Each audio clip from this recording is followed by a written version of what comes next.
Chapter 16, Jude. I want her. By God, I want her more than I have ever wanted anything in my entire life. I could tell she was special when lying on that dirty ground in a torn wedding dress, throwing attitude at me, but I couldn't have guessed the layers beneath her tough exterior or how much they'd entice me. For 3 weeks, I've had a trespasser in my quiet, secluded life, and I suddenly can't remember why I enjoyed the solitude, why I ever thought myself and a pack of lovable dogs would be enough. I didn't realize until now how much I missed human connection outside of a familial source. Now that I'm surrounded by her softness on a daily basis, I can't get her out of my head. I'm convinced I smell her on my morning walks with the dogs, mixed with the scent of the dewy spring earth and fresh air. I hear her laughter in the quiet house. I watch her walk around nightly in my t-shirt and wonder when she sneaks off to wash it. I know she does because the rest of her clothes are fresh, but she times it perfectly so she never misses a night sleeping in it.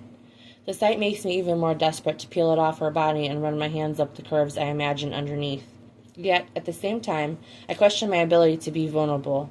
When she finds out my secret, she'll look at me with a mixture of disgust and pity like they all have before. She'll need the story, and it's not one I'm sure I'm ready to divulge. The more attention drawn to my strange compulsion, the harder it becomes to control. It took my family months to realize asking me about it constantly only made the counting worse. My anxiety would ramp up, and I'd pull back a little more each time until I'd successfully driven them away. Arm's length plus 10 feet felt good to me. Even if becoming a little lonely, it gave me back control. Frankie's proximity threatens to tear that control away from me, and I'm not sure I can freely give it up. With a scowl etched on my face, I refill the food bins in the pantry.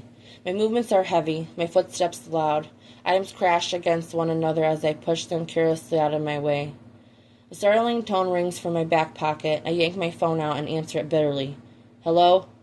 Hey, Jude, it's Silas. The uncertainty of why the cop would be calling me starts the steady count.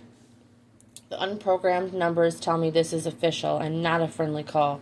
Otherwise, my friend would have used his cell. 1, 2, 3, 4, 5. I blink heavily and lean against the shelf at my back to support. Hey, what's going on?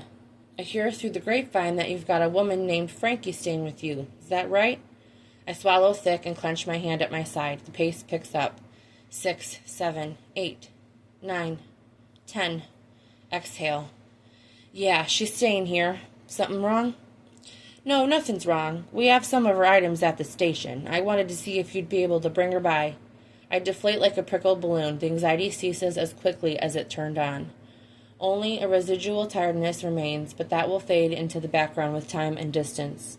Yeah, that's no problem. Any specific time? Any time is good. I'm about to have lunch, but I should be done by the time you get here. Sounds good. I'll see what she's up to and head that way. Thanks, man. See you later. I take the stairs 2 at a time up to the second floor hallway. I reach for the knob of Frankie's door and nearly swing it open before I catch myself. The sound of my fist against her door rings loudly in the hall. Come in. Her soft voice calls from inside. I swing the door open and there's the compulsion. I pause and count a simple 1, 2, 3 before the urge dissipates. Hey, you busy? She slaps her sketchbook shut and shoves it beneath her pillow. Nope, just working on some pictures of the dogs for the adoption center. I take in Ash sleeping against her legs. You do realize she isn't up for adoption. You'll have to draw one of the others. Are you kidding? This puppy isn't going anywhere. She's not a puppy. All dogs are puppies, she says in exaggerated baby voice. Tell that to a Doberman. I haven't seen one of those around here. We don't get them often. Then I'll have to wait around until you do. My gut flips at the thought of her sticking around that long. Jesus, what was that? I lick my lips and watch her pet my dog until the feeling settles. Did you need something? One of my buddies at the police station called. He said they have some of your things there. Her brows snapped together, minimizing the distance between them. My things? Did you see what they have? No, sorry, I didn't ask. I told him we'd be there soon unless he needs some time. She launches herself off the bed and pockets her cell phone. Ash lazily follows. I'm ready now. I give her a slow once-over. The dark wash jeans she wears clings nicely to her thighs and over her hips.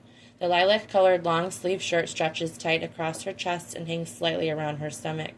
Despite the opportunity to drink in her curves, I think she looks better in nothing but my baggy t-shirt. but I may be biased.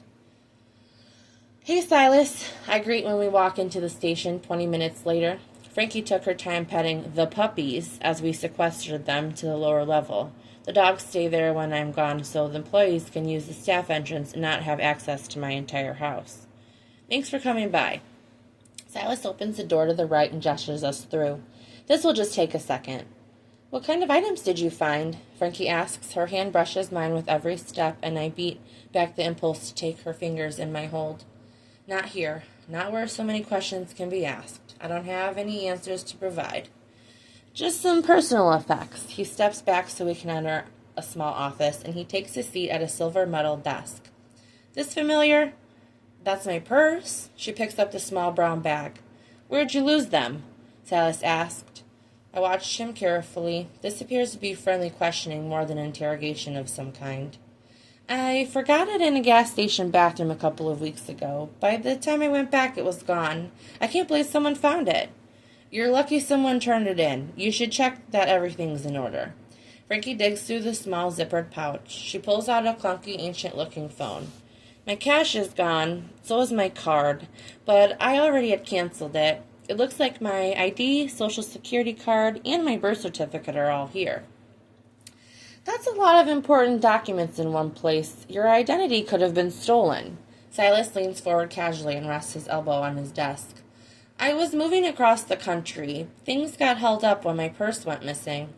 Silas hums. And now? Still going to make that move? His eyes flick to mine. Meddling bastard. He'll be gossiping at the diner by breakfast. I don't think so. I kind of like it here. I'm glad it all worked out. That's all I need from you. Thank you so much. Frankie stands and shakes his hand. Jude? Silas holds his hand out to me and I grab it. Always good to see you? You too.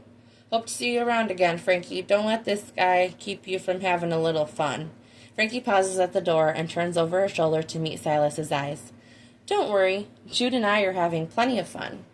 While Silas and I pick our jaws off the floor, she skips from view. Are you sleeping with her? He murmurs. No, I'm not sleeping with her, I rumble. Mind if I ask her out? An uncontrollable heat sears my chest. I've never spent a night in jail, but if you touch her, know I'll do it with a goddamn smile. Silas chuckles. You just made it all the more tempting. Your badge doesn't scare me, Silas. Neither do you, he raises a cocky eyebrow. I give him my back, and his laughter follows me out the door. Frankie waits for me in the lobby, playing with her old phone. You're trouble, I growl. The battery's dead. I might have a charger back at the sanctuary. Stepping into the sun, cleansing Silas's provocative words from my head, my irritation cools enough to focus on driving us home. You didn't actually lose the purse, did you? I intrude on the silent drive. The only sound filling the cab is the rush of tires eating up the pavement. No. Dylan must have ditched it here in town, but I'm not sure why he'd do that. I don't know either. The thought doesn't sit right in my gut.